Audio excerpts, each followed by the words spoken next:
இந்த அரவிந்த சொந்த அக்கா கணவருக்கு குழந்தை பல கோடி ரூபாய் சொந்த அக்காவுக்கு தத்து கொடுத்தாங்க. இவருக்கு என்னென்னா பணம் விஷயத்தில் கராராக இருப்பார். பணம் கொடுக்கல வட்டி போட்டு கொடுக்கணும், கோர்ட்டுக்கு போயிடுவார். தனிப்பட்ட முறையை பொறுத்த முறையில் எந்த உதவியும் யாருக்கும் செய்ய மாட்டார். கொரோனா காலத்தில் எந்த உதவியும் இல்லை, வெள்ளம் வந்தபோது எந்த உதவியும் இல்லை, சுனாமி வந்தபோது எந்த உதவியும் இல்லை. யாருக்கும் உதவுகிற மனப்பான்மையே கிடையாது. பல ஆயிரம் கோடி பணம் இருந்தாலும் பல கோடி பணம் இருந்தாலும் செட்டில் ஒருத்தன் கஷ்டப்படுறான், பசி பஞ்சம் பட்டினா அது திரும்பியே பார்க்க மாட்டான்.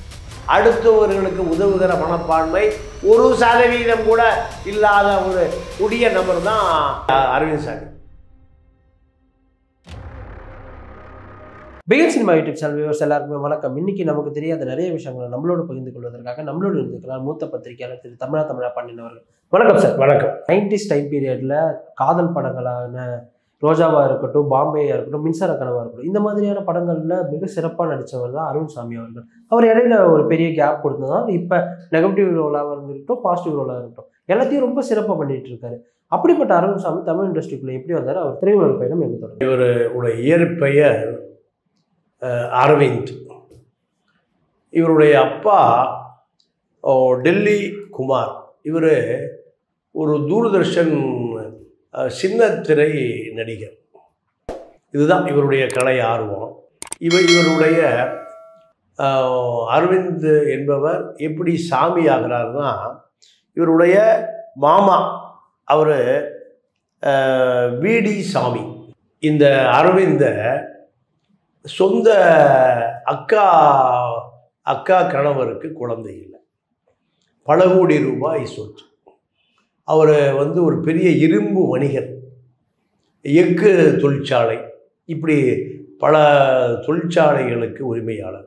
ஆனால் வாரிசு இல்லை.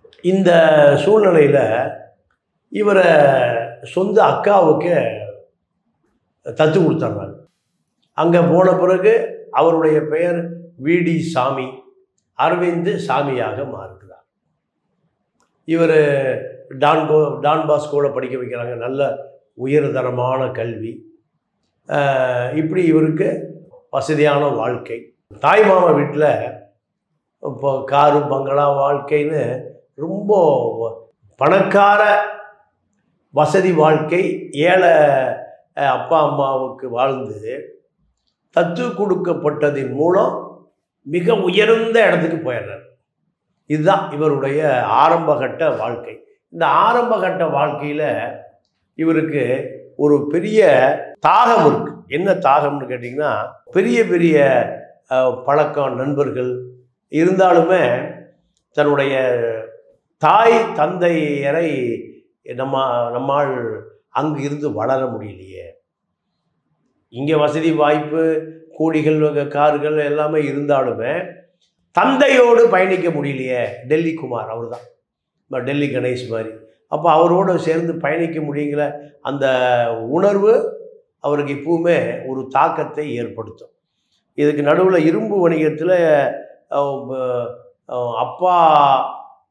அப்பா யாருன்னு கேட்டிங்கன்னா விடி சாமி, அரவிந்த் சாமி தான். இந்த குடும்பத்தில் தன்னை இணைத்து கொண்ட பிறகு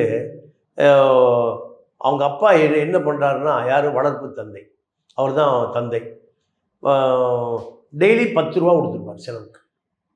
இந்த 10 ரூபாயில் தான் அவன் பேக்கெட் பண்ணி, ஏன்னா செயற்கையாக ஒரு வறுமையை உருவாக்குகிறார். வறுமையிலே பிறந்து வளர்ந்து வந்த நீங்கள் ஒரு சின்னத்திரை கலைஞருடைய மகன்.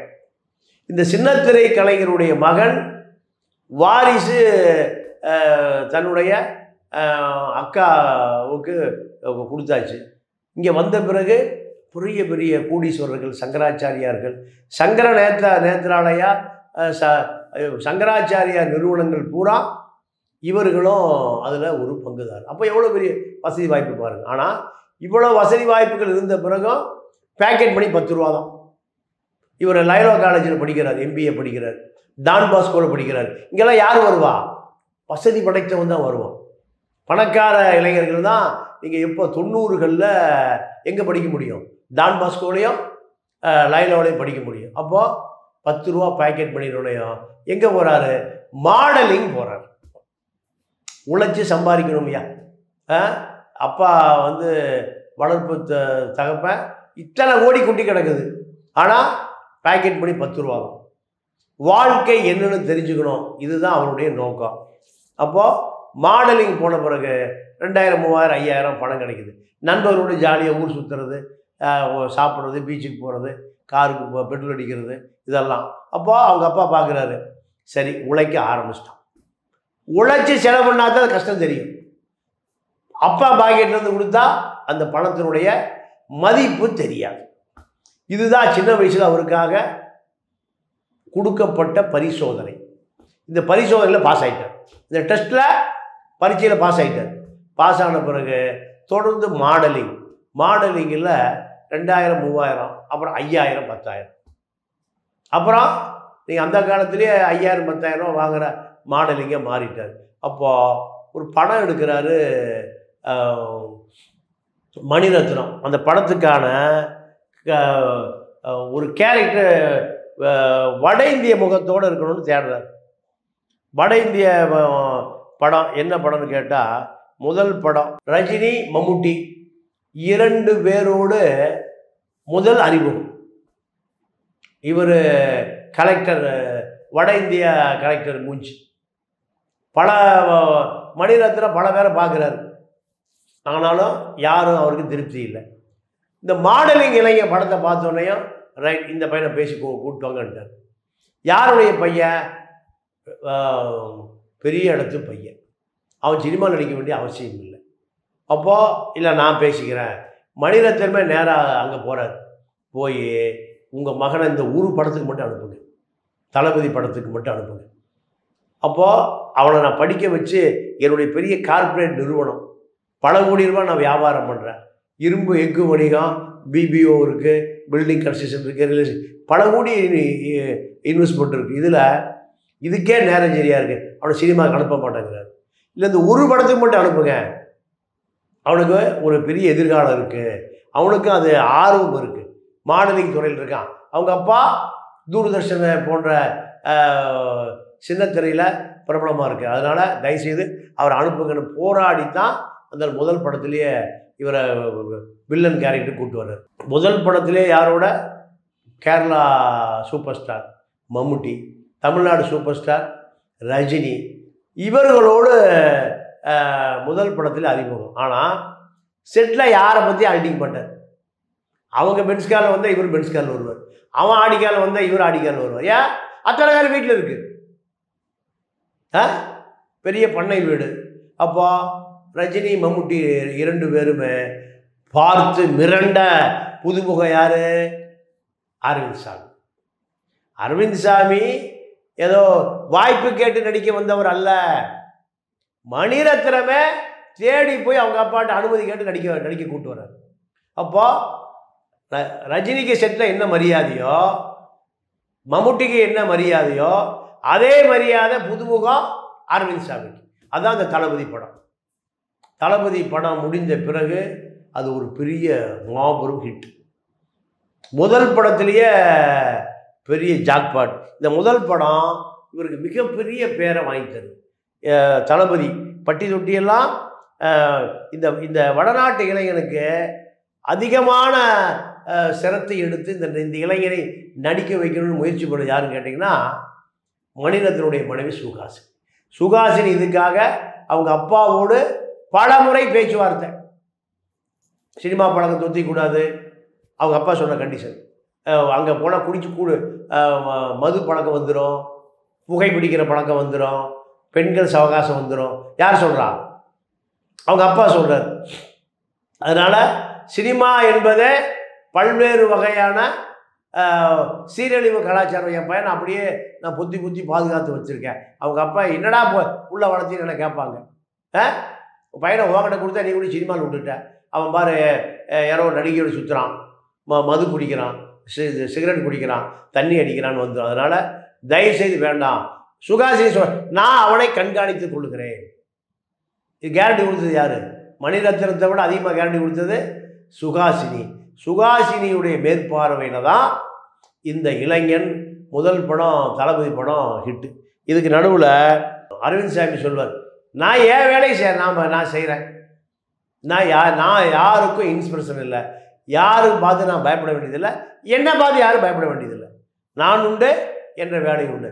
இந்த படம் ஹிட் ஆன பிறகு நீங்கள் 92 அதே மணிரத்னம் ரோஜாவில் கதாநாயகலாம். இந்த படம் மிகப்பெரிய ஹிட்டு. ஃபிலிம்பேர் அவார்டுக்கு போது ரோஜா. என்ன காரணம்னா, ஒரு இராணுவத்தில், அதுவும் காஷ்மீரில் இருக்கக்கூடிய ஒரு காதலர்கள், குறைந்தபட்சம் எவ்வளவு அந்த மக்கள் படும் துயரத்தை ரோஜாவில் அப்படியே பதிவு பண்ணுறாரு மணிரத்னம். அதுதான் அரவிந்த் சாமிக்குமான ஒரு பெரிய ரோஜா படம். அகில உலக அளவுக்கு அரவிந்த் சாமியை கொண்டு போன படமே ரோஜா தான். அது அடுத்தபடியாக மறுபடியும் ஒரு படம், பாலு மகேந்திரா படம். பாலு மகேந்திராவிடம் ஒருவர் அகப்பட்டு கொண்டால் அவரை உளியை வைத்து செதுக்கி சிற்பமாக மாற்றி விடுவார். இதுதான் பாலு மகேந்திரா பற்றி கோடம்பாக்கத்தில் சொல்கிற படம். அப்போ பொறுமையாக நடிக்க முடியாது. பாலு மகேந்திரா படத்தில் பொறுமையாக நடிக்கவே முடியாது. அவ்வளவு தூரம் பாலு மகேந்திரா வேலை வாங்குவார். ஆனால் அதற்கு ஈடுகட்டி அரவிந்த் சாமி நடித்து கொடுக்குறார். அந்த படமும் ஹிட்டு. அடுத்து தாலாட்டு பாசமலர்கள் அஜித் கூட. இந்த இப்படி அடுத்தது 1993 டூயட் படம், கெஸ்ட் ரோல் நடிக்கிறாரு.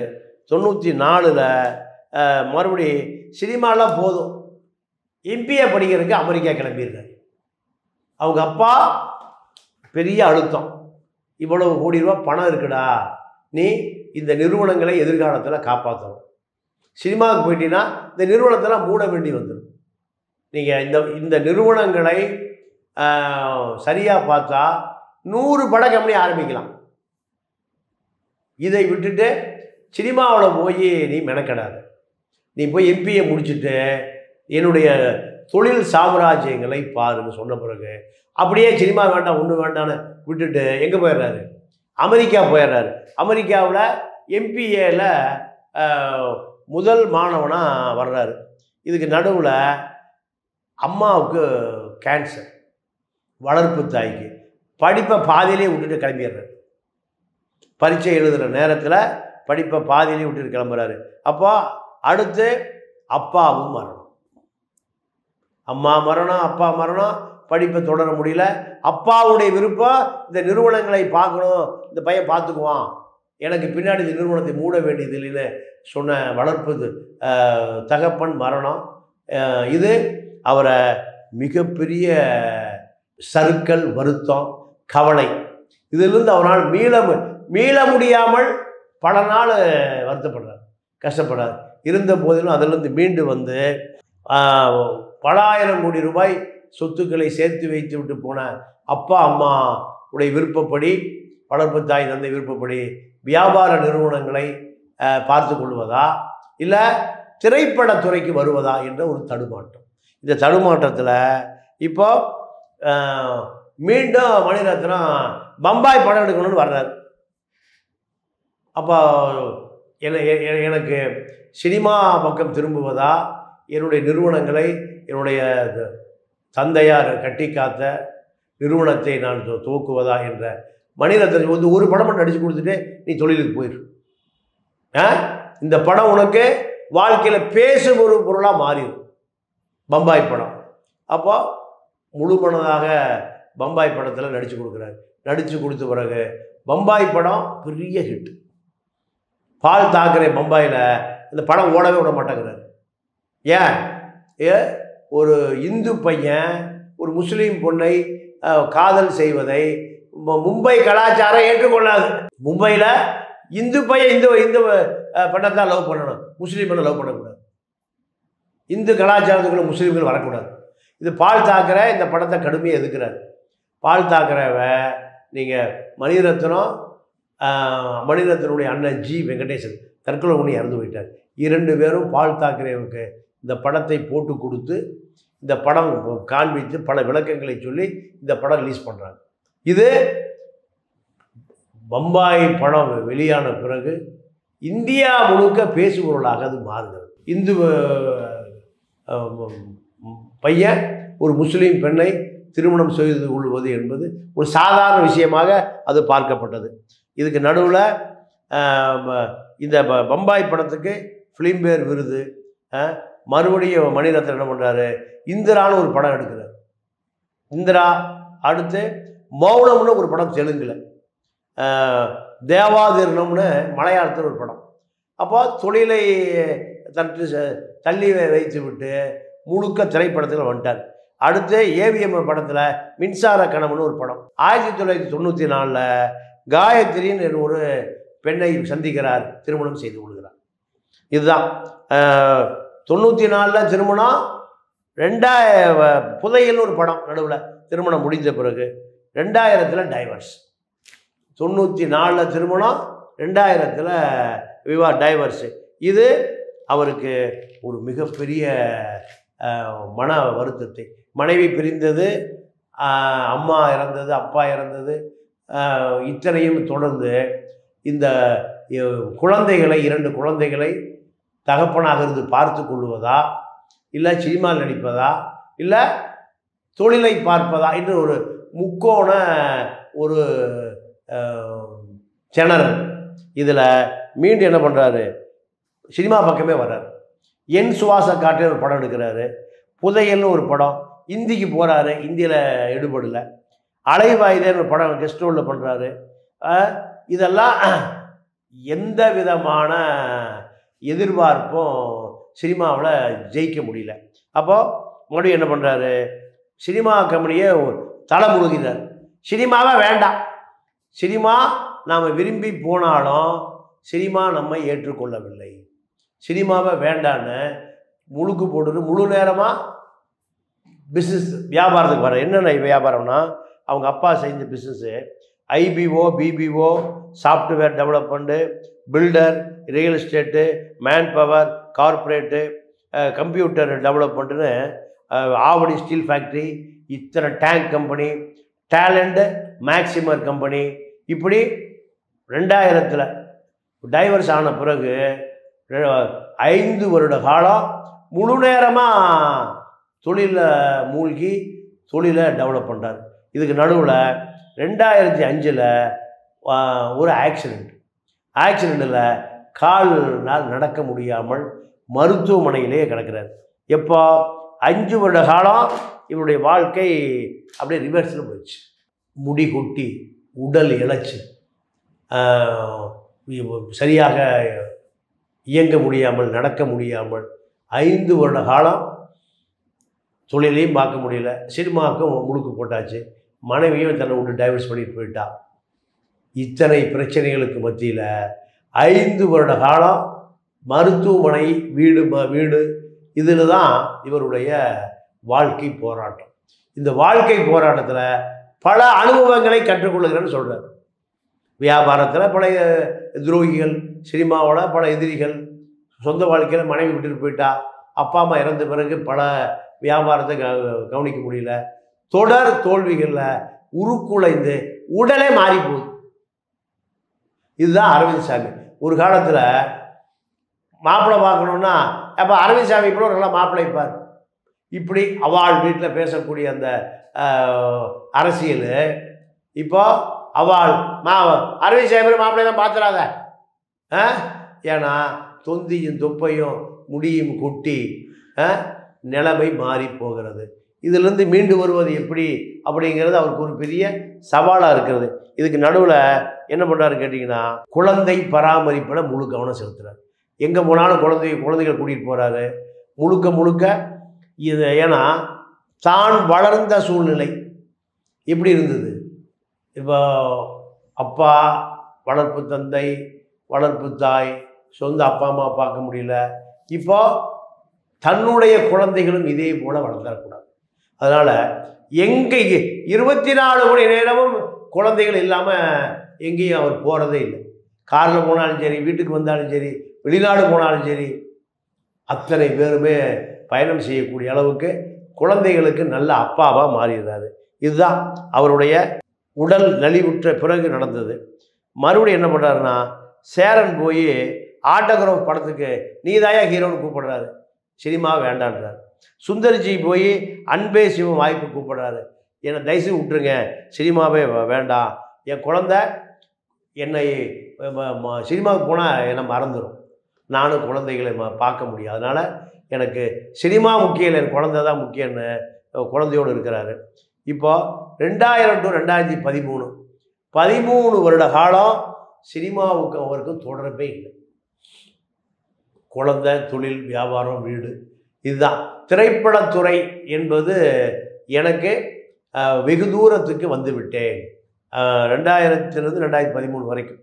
இப்போ அதுக்கு நடுவில் மீண்டும் மீண்டும் சினிமாக்காரன் தொடர் படையெடுப்பு, கடல்னு ஒரு படம் கார்த்திக் மகன் எடுத்தது, அதே மணிரத்னம் மறுபடியும் நீ நடிச்சா அவனும் கூப்பிடுறாரு, மீண்டும் சினிமா துறை என்பது உன்னை மீண்டும் தேடி வருதுன்னு. ஆனால் அந்த படம் தோல்வி, கெஸ்ட் ரோல் நடிக்கிறாரு, மறுபடியும் பிஸ்னஸுக்கு போயிடுறாரு.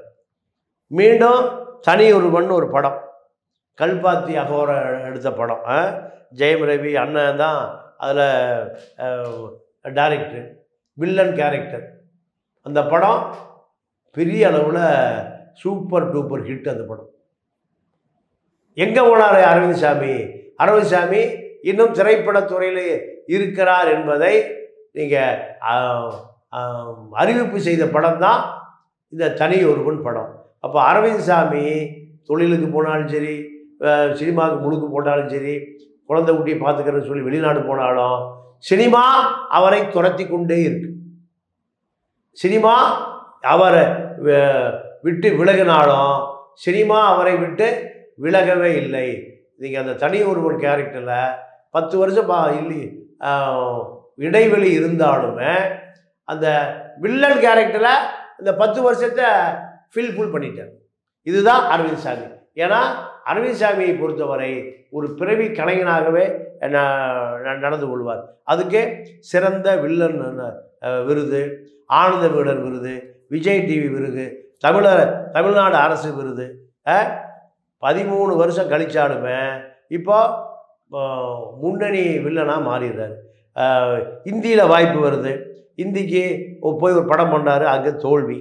அதுக்கு அடுத்தபடியாக ராஸ்கல் ஒரு படம், மணிரத்னத்துடைய செக்கச்சிவந்த வானம், இதுக்கு ஃபிலிம்பேர் விருது கிடைக்குது. ஆக திரைப்படத்துறையில் தொடர்ந்து பயணிக்கிறதுடைய விளைவு திரைப்படம் தன்னை விடவில்லை. அடுத்து என்ன பண்ணார், 2014 நீங்களும் வெல்லலாம் 1 கோடி சின்ன திரைக்கு வர்றார். சின்ன திரையில் இந்த டிவி சூர்யா நடத்துகிற நிகழ்ச்சி சூர்யாவை விட சிறப்பாக நடந்ததுனால அந்த நிகழ்ச்சி அரவிந்த் சாமி இல்லாமல் சோபிக்காத நிலையை உருவாக்கினார். அடுத்து என்னன்னு கேட்டிங்கன்னா டப்பிங் ஆர்டிஸ்டாக போகிறார், சிரஞ்சீவிக்கு வாய்ஸ் ஓவர் கொடுக்குறாரு. தி லயன் கிங் அப்படிங்கிற ஒரு டப்பிங் வாய்ஸ் கொடுக்குறாரு. ஏன்னா இந்த அரவிந்த் சாமியுடைய குரல் டப்பிங் ஆர்டிஸ்ட் மத்தியில் ஒரு காந்த குரலாக பார்க்கப்படுது. அப்போ இந்த குரல் நடிப்புக்கும் டிமாண்ட் இருக்குது, குரலுக்கும் ஒரு எதிர்பார்ப்பு இருக்குது. திரைப்படத்துறையில் தன்னை மக்கள் நினைவில் வைத்து கொள்ள வேண்டும் என்பதற்காகத்தான் இப்படி டப்பிங் ஆர்டிஸ்ட்டு, வில்லன் கேரக்டரு, இதுதான் அரவிந்த் சாமி என்னைக்கு அந்த மாடலிங் போனாரோ அதிலிருந்து இன்று வரை தன்னை ஒரு திரைப்படத்துறை தன்னை முன்னிறுத்தி கொள்வதில் எந்த வேலை இருந்தாலும் சரி, எந்த வியாபார சம்பந்தமான வெளிநாடு பயணமாக இருந்தாலும் மிக சாதாரணமான ஒரு டப்பிங் ஆர்டிஸ்ட் கூப்பிட்டா கூட போய் கலந்து கொள்ளக்கூடிய பழக்கம். இவர் தன்னை பற்றி சொல்லுகிறது என்னென்னா, நான் ஒரு பெரிய பணக்கார ஏழை, எங்கள் அப்பா பல கோடி பல கார் இருந்தாலும் பேக்கெட் பண்ணி 10 ரூபா தான் கொடுப்பார். அதனால் பணத்தினுடைய அருமையை நான் முழுமையாக தெரிந்திருக்கிறேன், என் குழந்தைகளுக்கு சொல்லி கொடுத்துருக்கிறேன். இவர் அடிக்கடி சொல்கிறதான், நீயாக இருந்தால் யாரை பற்றியும் கவலைப்பட வேண்டிய அவசியம் இல்லை. அடிக்கடி சொல்கிறது தான். முதல் படம் எனக்கு தளபதி படம் வரும்போது Kerala super star, Tamil Nadu super star நடித்தாலுமே என்னுடைய நடிப்பை நான் சிறப்பாக செய்த காரணத்தினால அந்த படம் நான் எதிர்பார்த்ததை விட சிறப்பாக வந்தது. இதுதான் இவர் மேலே ஒரு பெரிய புகார் இருக்குது.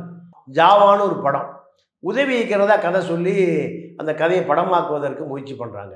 ஆனால் இவர் என்ன பண்ணுறாருன்னா, வேறு ஒரு இயக்குனரை வைத்து அந்த படத்தை இயக்குறார். இந்த ஜாவா படம் கதை சொன்ன உதவி இயக்குனர் ரொம்ப வருத்தப்பட்டு இவர் உயர்ந்த மனிதனாக இருப்பார்னு நினச்சேன், ஆனால் இவர் ஒரு திருடுகிற மனிதராக இருக்கிறார். நான் ஒரு கதையை உருவாக்குவதற்கு எத்தனை பேர்கிட்ட போய் சொல்லி இந்த கதையை உருவாக்குனேன், ஆனால் என்னுடைய கதையை திருட்டார்னு அவர் மீது பெரிய புகார். அந்த படத்தை முடித்து ஓடிடி தளத்தில் வெளியிட்டார். வழக்கு கூட போட முடியாத அளவுக்கு. இதுதான் இவர் மீது இருக்கக்கூடிய மிகப்பெரிய சதுரங்க வேட்டைன்னு ஒரு படம். யாரை எடுக்கிறாங்க, யாரை வச்சுன்னா நம்ம மறைந்த மனோபலா. இந்த படமும் பாதியிலே நிற்கிது. இவருக்கு என்னென்னா, பண விஷயத்தில் கராராக இருப்பார். பணம் கொடுக்கல, வட்டி போட்டு கொடுக்கணும், கோர்ட்டுக்கு போயிடுவார். இந்த நிலையில் 2013 அபர்ணா முகர்ஜின்னு ஒரு பெண்ணை மீண்டும் திருமணம் செய்கிறார். இதுதான் இவருடைய வாழ்க்கையில் மீண்டும் ஒரு மிராக்கல். 2017 ஜே மரணமடைந்த பிறகு நீங்கள் ஓபிஎஸ்க்கு சப்போர்ட் பண்ணுறாரு. ஓபிஎஸ்க்கு சப்போர்ட் பண்ணி தலைவிங்கிற ஒரு வெப் சீரியலில் எம்ஜிஆராக நடிக்கிறார். இவருக்கு அந்த அரசியல் ஆசை.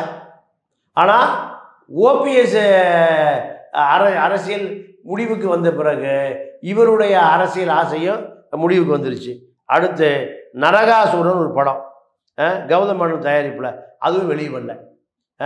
தனிப்பட்ட முறையை முறையில் எந்த உதவியும் யாருக்கும் செய்ய மாட்டார். கொரோனா காலத்தில் எந்த உதவியும் இல்லை, வெள்ளம் வந்தபோது எந்த உதவியும் இல்லை, சுனாமி வந்தபோது எந்த உதவியும் இல்லை. யாருக்கும் உதவுகிற மனப்பான்மையே கிடையாது. அரவிந்த் சாமிக்கிற ஒரு குற்றச்சாட்டு இவர் மேலே இருக்குது. பல ஆயிரம் கோடி பணம் இருந்தாலும், பல கோடி பணம் இருந்தாலும் செட்டில் ஒருத்தன் கஷ்டப்படுறான், பசி பஞ்சம் பட்டினா அது திரும்பியே பார்க்க மாட்டார். இத்தனை கோடி பணம் இருந்தாலும் அடுத்தவர்களுக்கு உதவுகிற மனப்பான்மை 1% கூட இல்லாத ஒரு கொடிய நபர் தான் அரவிந்த் சாமி. அரவிந்த் சாமியை பொறுத்த வரைக்கும் யாராக இருந்தாலும் அவர்களுடைய கஷ்டத்தை துன்பத்தை பகிர்ந்து கொள்ளவே மாட்டார். இதுதான் அவர் மீது உள்ள மிகப்பெரிய குற்றச்சாட்டு. இன்னைக்கு எங்களுக்கு தெரியாத நிறைய விஷயங்கள் எங்களோட பகிர்ந்துருக்கீங்க சார். ரொம்ப நன்றி. நன்றி, வணக்கம். இந்த வீடியோ உங்களுக்கு பிடிச்சிருந்தா லைக், கமெண்ட், ஷேர் பண்ணிக்கோங்க. இதே போன்ற வீடியோக்களை தொடர்ந்து பார்க்க பிகின் சினிமா யூடியூப் சேனலை சப்ஸ்கிரைப் பண்ணிக்கோங்க.